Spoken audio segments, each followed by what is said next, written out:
In this video, we will look at adding content to a Moodle course. There are two different types of Moodle courses that we use. For self-directed learning, the tiles format is better, as you see here in the Moodle admin course. There are also topic-based courses, like we use for the leadership course. For both of them, to edit the course, you need to turn editing on. Once you do that, it will give you options to edit all the different blocks that make up the course.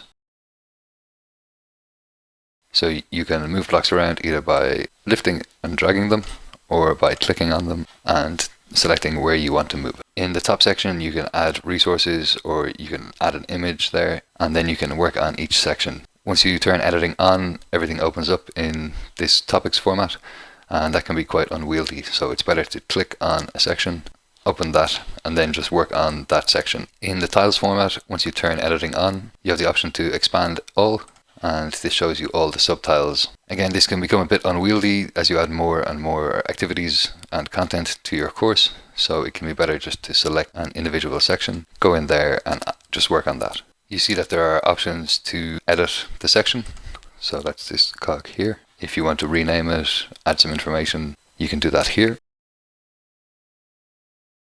And then you can add activities or resources using this button. When you click that, it gives you a list of all the different types of activities and resources that you could add. In general, we only use a small selection of these. Quickly to run through them, we sometimes use checklists, maybe feedback at the end of a course, file if you want to add a document that isn't accessible elsewhere online.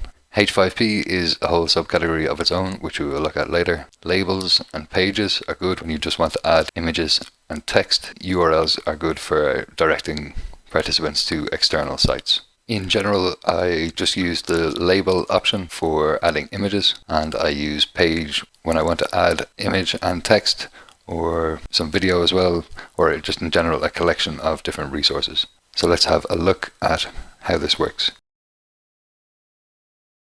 If I want to add a label, click on that, and I could add some text in here, or I can add in an image. I find it easier to drag and drop images across. For example, this logo, I can bring it across, drop it in there. Then when it's loaded, I can position it on the page and resize it. To resize it, I'll double click it. Generally, the width of a screen is around 1000, so when I think about how big you actually want to make it, if I was putting this there, I'd probably keep it quite small.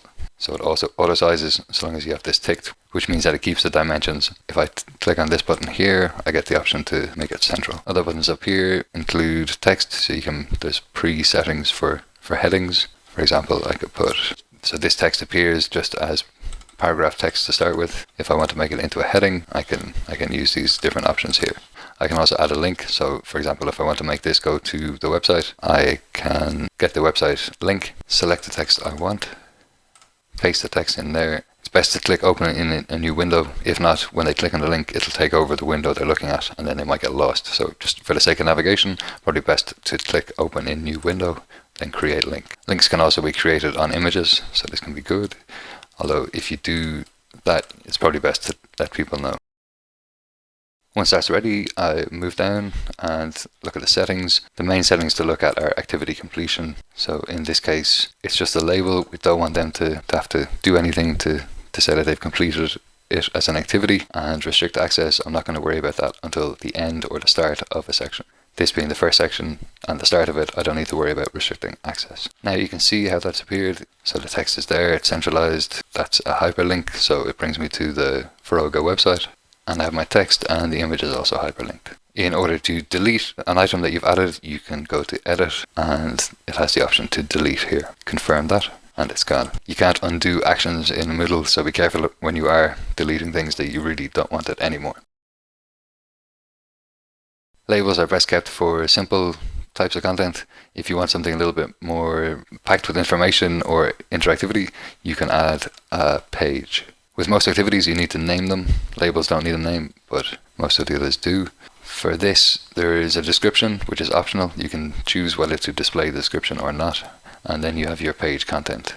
So to demonstrate how it looks, I'm going to add a demo description in here. My page content. So I'm going to use a couple of different features on this one. First, I'm going to embed a H5P here. So when I browse repositories, I'll explain how to make the H5Ps later. But this is just how to add them into a page. So I want to select my uploading users activity, select this file, and insert H5P. I can't actually see that until I save the activity and go back to the main page, but I'm going to trust that it's what I want. Then in order to embed a video with this, what I do is I use the HTML editor, then go to YouTube, and here I go to share and embed, copy. Bring that text and I put it into this section here.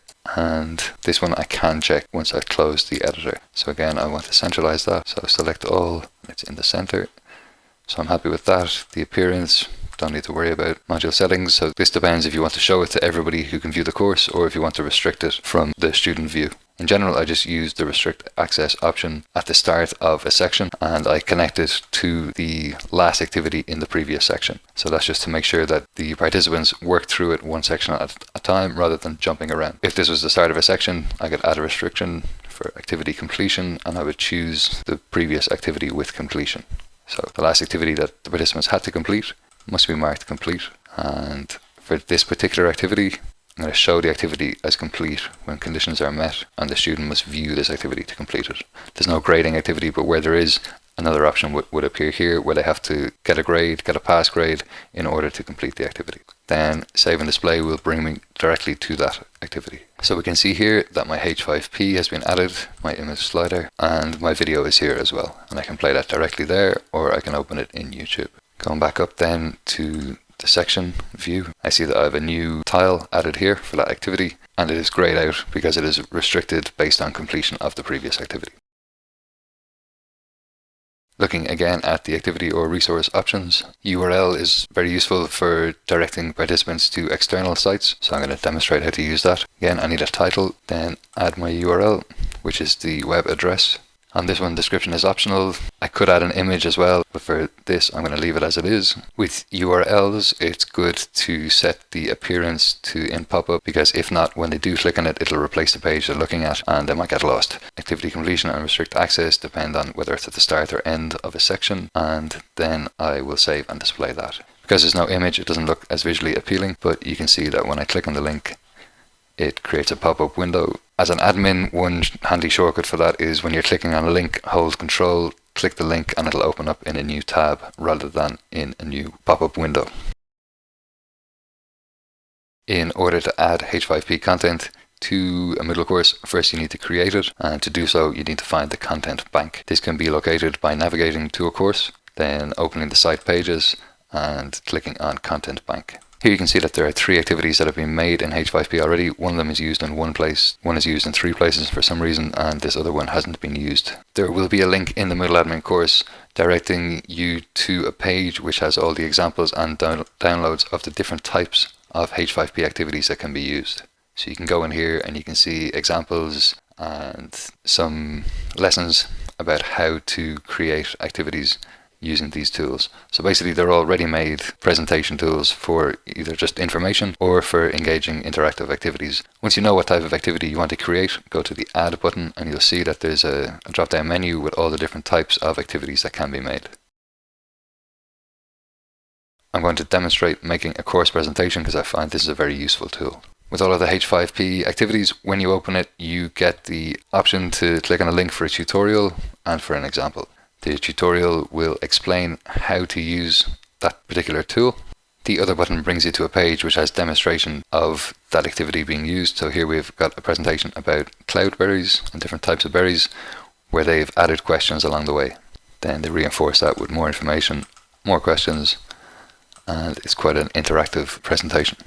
So the way to get started is to go down here. You probably want to add some kind of slide background, like in any kind of slides or PowerPoint presentation, so you can create that elsewhere. The thing to note with these presentations is that they're 2000 to 1000 pixels, so in a 2:1 ratio, which is a bit different to other screens because slides is 16:9. So just be careful when you're making slides for this that they are 2:1 ratio. So to add a background, I click on slide background, add, and there I have a slide background that I can use to make any type of slide. Explore the options up here for different types of resources to add. With text, the formatting options are a little bit limited, but you can still make them bold, italics, strike through, center it, bullets, hypertext, hyperlink it. They have heading formats as well. You can change the size, change the color. give it some highlighting, and then once you're ready, click done. There's your text. You can add links. I find it's good to add these as a button. As always, a title is needed. Add the URL. You can display it as a button, decide if the button is big or small, and then click done. Add images, shapes, video. Video gives you the option of adding a YouTube link here, so that's pretty handy. I can also link to other slides, add some audio, and then we can add a limited range of other H5P activities in here. For example, I can put in a question, and then play around with some of the settings depending on the type of experience I want the users to have and how that works. For example, automatically checked answer can make it a little bit quicker. Select done, and then I have a question there. Again, I can format it to a limited extent, and that gives me added interaction in my slide. There are more options down here, so explore them and see how you get on. So here's my demo slide. I've got a video, I've got a link, and I've got a true or false question. The summary slide is automatically generated. This can be turned on or off in the settings. Don't forget that once you've created your H5P, you will then need to insert it into your course. So this can be done through add an activity or resource, H5P, give it a name. We're not going to worry about the description here. Add a H5P activity. So there's my demo. There's the option to make a copy or link to the file. Always better to press link, because then if there are any changes to the original activity, be connected to that activity. Once that's ready, I can look at the different options. H5P options aren't too important. Grading, usually set the grade to pass at 80% out of 100. They will be reflected in the multiple places that we allow them to have multiple options. We make sure that we're tracking. Common module settings show that. The default setting here is separate groups, so that's helpful for different facilitators to be able to see their particular group's results. No need to restrict access, but I am going to set the required grade, so they are going to need that 80 out of 100 that I marked there. So save and display, and there it is, my horrendous looking demo H5P course presentation with video, link, true or false question, and a summary. So that's pretty much it for the basics for creating content on Moodle. There's a lot of exploring to be done, but trial and error is your friend. Just give it a go. If there's anything you can't work out, get in touch with me and share a screen and look at it and give you a hand. And best of luck with it.